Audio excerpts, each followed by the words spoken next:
అందరికీ నమస్తే అండి.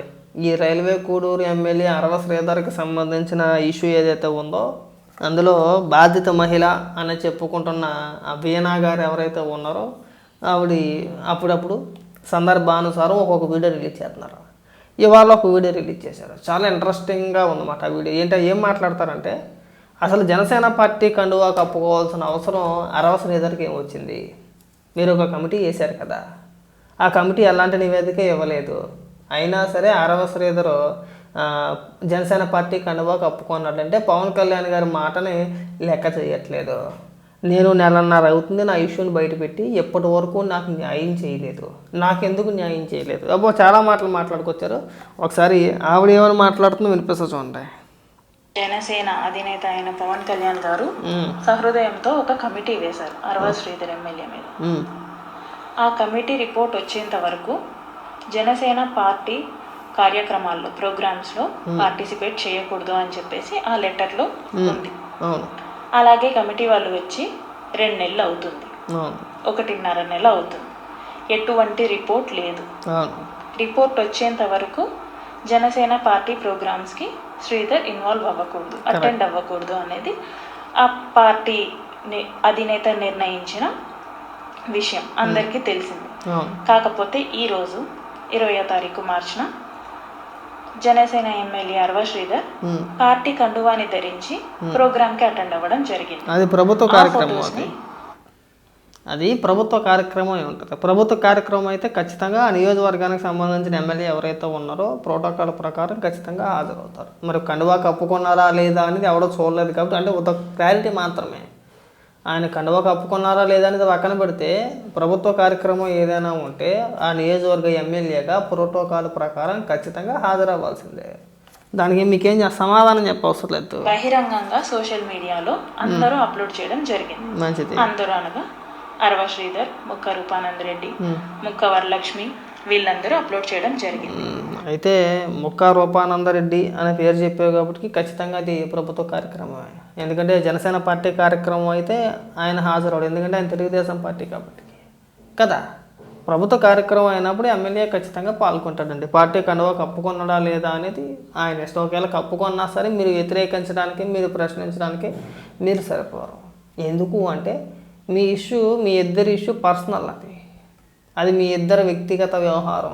అది జనానికి ఎలాంటి సంబంధం లేదు. ముఖ్యంగా ఈ దరిద్రాలన్నింటికి కూడా రాష్ట్ర ప్రజలకి ఎలాంటి సంబంధం లేదు. మీకు నచ్చి తిరిగారు, అతనికి నీకు ఇష్టమైంది, నచ్చిన రోజులు తిరిగారు, ఎక్కడో చెడింది, డబ్బులు డిమాండ్ చేశారా, ఇంకోట అనేది పక్కన పెడితే మీకు నచ్చలేదు కాబట్టి అందరికీ నచ్చకూడదు, మీరు వ్యతిరేకించాలి, మీరు అతని పైన చర్యలు తీసుకోవాలంటే అతని పైన ఏ చర్యలు తీసుకున్నామో మీ పైన కూడా ఆ చర్యలే తీసుకోవాలి ప్రభుత్వం. అరవ శ్రీధర్ని ఒకనే కాదు, అరవ శ్రీధర్కి అలాగే బుద్ధి జ్ఞానం లేదు. పుట్ట చవట. నేను మళ్ళీ చెప్తున్నా, అరవ శ్రీధర్ అనే వ్యక్తి ఉత్తి చవట అని ఎందుకు అంటున్నానంటే ఎవడైనా సరే బుద్ధి జ్ఞానం ఉన్నవాడు అసెంబ్లీకి వెళ్ళి కూడా వీడియో కాల్ చేస్తాడండి, పిచ్చోడు. కాకపోతే అరవ శ్రీధర్ అనే వ్యక్తి ఒక పిచ్చోడు, కనీసం బుర్ర బుద్ధి జ్ఞానం కూడా లేదు. ఈవిడ మహా తెలివైంది. ప్రతి సందర్భంలోని ఈవిడికి అనుకూలంగా ఉండడానికి ప్రతి ఒక్క మెసేజ్ని, ప్రతి ఒక్క వీడియో కాల్ని కూడా రికార్డ్ చేసి పెట్టుకుందంటే ముందస్తు ప్లాన్లో భాగంగా, ఏదో రకంగా మనం డబ్బులు నొక్కేద్దామనే ప్లాన్లో భాగంగా ఇవి చాలా చక్కగా రికార్డ్ చేసి పెట్టుకుంది. ఎలా అప్లోడ్ చేశారో అనేసి నేను క్వశ్చన్ చేస్తున్నాను. మీకు సమాధానం చెప్పరు. జనసేన అధినేత పవన్ కళ్యాణ్ గారిని నేను క్వశ్చన్ చేస్తున్నాను. సార్, మీరు ఇంటర్నల్గా ఏమన్నా రిపోర్ట్ ఇచ్చారా? క్లియరెన్స్ సర్టిఫికేట్ ఇచ్చారా శ్రీధర్కి? అంత బహిరంగంగా జనసేన కండువా వేసుకున్నాడు అంటే మీకు వచ్చిన ఇబ్బంది ఏంటంటే, ఇప్పుడు నువ్వు అరవ శ్రీధర్ కలిసి తిరిగారు ఇద్దరు కూడా. ఒక 5 సార్లు 8 సార్లు మీరు అభాషణ కూడా చేయించుకున్నట్టున్నారు. ఎవరికి చెప్పారండి మీరు? ఇంటర్నల్గా కానీ బహిరంగంగా కానీ ఎవరికైనా చెప్పారా? పవన్ కళ్యాణ్ గారికి చెప్పారా? ఏమన్నా నేను అరవ శ్రీధర్తో అక్రమ సంబంధం పెట్టుకున్నాను, నాకు ఆల్రెడీ పెళ్ళి అయింది, నాకు ఒక 3 ఏళ్ళ కొడుకున్నాడు, నాకు మా మొగుడికి నా భర్తకి విడాకులు ఒకటి నడుస్తుంది కోర్టులో, ఇంకా ఇష్యూ తేలలేదు, ఈలోపు నేను అక్రమ సంబంధం పెట్టుకున్నాను, రేపు పొద్దున ఏదైనా తేడా అవుతే మీరే బాధ్యత అని చెప్పేసి పవన్ కళ్యాణ్ గారి దగ్గర కూర్చొని ఏదైనా కాగితం ఏదైనా రాయించుకున్నారా అండి? లేదంటే బహిరంగంగా ఏమైనా రాష్ట్ర ప్రజలకు ఏమైనా చెప్పారా? లేదుగా. చెప్పారా అండి?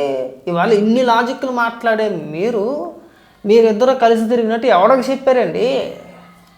ఎవరికి చెప్పలేదు. ఆ రోజు మీకు నచ్చింది, మీకు నచ్చినట్టు చేసుకుంటా పోయారు, మీకు అన్నీ చేసుకున్నారు నీట్గా.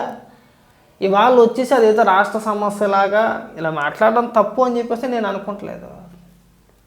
నువ్వేం తింగరదానివి కాదు, నువ్వేం తెలివి తక్కువదానివి కాదు, నువ్వు మహా ముదురువు, నువ్వు మహా మేధావు. నువ్వు నీ దగ్గర అన్ని ఆధారాలు ఉన్నాయి. ఆ టింగర్ సన్నాసికి, ఆ పనికిమాలోడికి ఒక ఎమ్మెల్యే అయ్యి ఉండి దిక్కుమాలోడు ఎక్కడ పడితే అక్కడ వీడియో కాల్ చేసుకుని బరువు కాస్త పక్కన పెట్టేసుకున్నాడు డాడీ. ఆడో పనికిమాల సవట. ఇవాళ నువ్వు తెలివైన దానికి, ఇవాళ నువ్వు పవన్ కళ్యాణ్ గారిని ప్రశ్నించే ముందు నువ్వు ఎవరికి చెప్పావు అసలు? ఏమంటే నేను అరవ శ్రీధర్తో అక్రమ సంబంధం పెట్టుకుంటానని చెప్పేసి జనసేన పార్టీ ఆఫీస్కి వెళ్ళి ఏమైనా పవన్ కళ్యాణ్ గారిని కలిసి చెప్పావా? లేదు.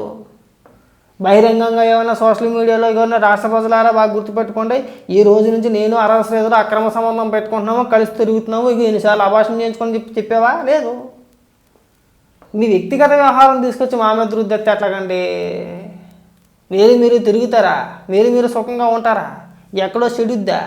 చెడిన తర్వాత బయటకు వచ్చి పవన్ కళ్యాణ్ గారు మీరు సంబంధం అని అంటే మీ అక్రమ సంబంధానికి ఆయన సమాధానం చెప్పాలి. ఏమైనా సమాధానం చెప్పాలి? ఏమైనా సమాధానం చెప్తారండి? బొత్తిగా సిగ్గుసరం అనిపించట్లేదండి? మహిళ అయిపోయావు కానీ ఇంతకు మించి ఎక్కువ మాట్లాడకూడదు, కానీ చెప్తున్న ఉదాహరణకి మీ వ్యక్తిగత వ్యవహారాలు ఏమన్నా ఉంటే ఇంట్లో కూర్చొని తెలుసుకోండి. ఏదో ఎక్స్పెక్ట్ చేసావు నువ్వు. వైసీపీ వాళ్ళు నేను బాగా ఎక్కేయి కానీ పొలవమని వచ్చేసి వీడియోల మీద వదిలేసావు. ఇవాళ నేను గాలికి వదిలేశారు, వాడుకొని వదిలేశారు, నిన్ను వాడుకొని వదిలేశారు నిన్ను. ఇవాళ నువ్వు చేడుతానంటే ఎట్లా కుదురుతుంది? గుట్టుగా ఉండాల్సిన అంశాన్ని తీసుకొచ్చి రోడ్డుని ఎక్కించేసి నన్ను అలా చేశారు, నన్ను ఎలా చేశారని చెప్పి ఉన్నపరం అంతా తీసేసుకొని ఇవాళ నాకు న్యాయం చేయాలంటే ఎవరు న్యాయం చేయాలి నీకు? ఎవరండి చేసేది? రోడ్డు ఎక్కి రచ్చకీట్ చేసిన తర్వాత ఏం న్యాయం చేస్తారు నీకు? ఏదైనా జరిగే పనేనా? ఇప్పుడు చాలామంది మన ఊళ్ళలో కొట్లాటలు జరుగుతాయి. కొట్లాటలు జరిగినప్పుడు ఏం చేస్తారు వాళ్ళు? పోలీస్ స్టేషన్ వరకు మ్యాక్సిమం వెళ్ళనవరు, కేసుల వరకు వెళ్ళవరు. కేసుల వరకు వెళ్ళి కేసులు నమోదైతే అవి మనసులో పెట్టేసుకుంటారు. తర్వాత గొడవలు అని చెప్పేసి అని ఏళ్ళకాలం పాటు కొట్టుకుంటారని చెప్పేసి అని అక్కడి వరకు వెళ్ళవరు. అంటే మా సైడ్ చెప్తున్నాను నేను, ఇతర అంశాల గురించి లేదంటే ఇతర ప్రాంతాల గురించి నాకు అంత అవగాహన లేదు, కానీ మా గోదావరి జిల్లాలు కావచ్చు లేదంటే ఇతర ప్రాంతాల గురించి చెప్తున్నా ఉదాహరణ నాకు తెలిసిన వాటికి. చక్కగా ఊర్లో పెద్ద మనుషులు ఎవరో ఉంటారో, సర్పంచో ఇంకొకరు కూర్చుంటారో, ఎవరు తప్పు అయితే వాడు తప్పు అనిపిస్తారో, 10 మందిలో తప్పు అయిపోయిందని చెప్పేసి తప్పు అనిపించేస్తారు. అక్కడితో అది అక్కడే. మహా అయితే ఒక 4 రోజులు ఎడమొఖం పెడమొఖంగా తిరుగుతారు. ఆ తర్వాత మళ్ళీ ఆడు ఈడు ఇద్దరు కలిసి ఒకే పనికి వెళ్తారు. ఇద్దరు ఒకేలా మాట్లాడుకుంటారు, బ్రహ్మాండంగా మాట్లాడుకుంటారు. జరిగిన గొడవ ఏదో జరిగిపోయింది, అక్కడితో వదిలేస్తారు అది. అవునా? అదే స్టేషన్కి వెళ్ళాడు అనుకో, కేసు పెట్టాడు అనుకో, ఆ కేసులో ఎవరు తప్పు చేసాడో అన్ని ఇబ్బంది పెట్టినట్టు ఇంకోటో పెట్టాడు అనుకో, రేపు పొద్దున కలవాలన్నా సరే వీడు వాడితో కలలేడు. అందుకని చెప్పేసి ఏం చేస్తారు, ఊర్లలో చాలా సందర్భాల్లో జరిగేది ఇదే, అక్కడికక్కడ సెటిల్ చేసేసుకుంటారు. తప్పు అయిపోయిందని చెప్పేసి మాట అనిపించేస్తారు. అక్కడ నష్టపరిహారం ఏదైనా చేపిస్తే ఒక 5,000 10,000 కట్టింగ్ చేస్తారో అక్కడితో క్లోజ్ అయిపోతాం. మీరేం చేశారండి? చేయడంలో తప్పేం లేదు. ఒకవేళ నీకు నిజంగా అన్యాయం జరిగింది అనిపిస్తే చేయడం తప్పలేదు. మీకు ఇవాళ ఏమో న్యాయం చేయాలి, ఎలా చేయాలి? కోర్టులు ఏం చెప్తున్నాయి ఇవాళ? మీ అక్రమ సంబంధానికి ఫలానా శిక్ష చేయాలని చెప్పేసి ఎక్కడా లేదు. దీని గురించి మాట్లాడితే అది ఒక పెద్ద వివాదంలో ఉంటుంది. మళ్ళీ నువ్వు ఎలా మాట్లాడుతున్నావా అంటారు. మరి ఇంకెలా మాట్లాడాలి? ఎవరిష్టం వచ్చినట్టు అక్రమ సంబంధాలు పెట్టుకొని ఎవరితో పడితో తిరుగుతూ నాకు న్యాయం చేయాలని చెప్పేసి నేను రాష్ట్ర ప్రజలపైన లేదంటే పవన్ కళ్యాణ్ గారు సమాధానం చెప్పంటే ఏం సమాధానం చెప్పాలి? వాళ్ళు మాత్రం ఏమని చెప్పి తీర్పు ఇవ్వాలి? నీది తప్పు లేదంటే నువ్వు చేసింది నువ్వు అమాయకురాలు అంటానికి లేదు. అరవ శ్రీధర్ దగ్గర ఎలాంటి ఆధారాలు లేవు. నువ్వు ఫోన్ చేసినట్టు కానీ మెసేజ్ చేసినట్టు కానీ లేదంటే ఇంకోటి కానీ ఎలాంటి ఆధారాలు, కానీ నీ దగ్గర అన్ని ఆధారాలు ఉన్నాయి. చేసిన ప్రతి మెసేజ్, చేసిన ప్రతి వీడియో కాల్, ఫోన్ కాల్ అన్నీ రికార్డ్ చేసి పెట్టుకున్నావు. నువ్వు తెలివైందని ప్రీ ప్లాన్ అన్నమాట. ఒకవేళ ఎవడన్నా నీకు న్యాయం చేద్దామని చెప్పేసి నీకు ఫోన్ చేస్తే ఆడి ఫోన్ కూడా రికార్డ్ చేస్తున్నాను. తాతన్ శెట్టి ఏదో నాగేంద్రనో ఏదో పేరుందో జనసేన పార్టీ నాయకుడు, ఆయన కూడా ఆయన ఫోన్ చేసి మాట్లాడితే ఆయన ఫోన్ కూడా రికార్డ్ చేసింది. అది మళ్ళీ సాక్షి టీవీకి ఇచ్చింది. మరి ఎవడు మాట్లాడతాడు మీతోటి? ఒకవేళ మిమ్మల్ని అప్రోచ్ అవ్వాలని చెప్పేసి ఏదైనా కమిటీ మెంబర్లు ఎవరైనా మీకు ఫోన్ చేశారనుకో, మీరు వాళ్ళ ఫోన్లో కూడా రికార్డ్ చేస్తారు. అవి కూడా మళ్ళీ తిరిగి పంపిస్తారు మీరు సాక్షి టీవీకి. ఇంకెవరిని కలవాలి మిమ్మల్ని? ఎవరు కలవాలి మిమ్మల్ని? దయచేసి ఏంటంటే ముందు మీ స్వభావాన్ని మార్చుకుంటే మంచిది. తర్వాత మీరు పవన్ కళ్యాణ్ గారు సమాధానం చెప్పాలా, ఇంకోటి సమాధానం చెప్పాలా.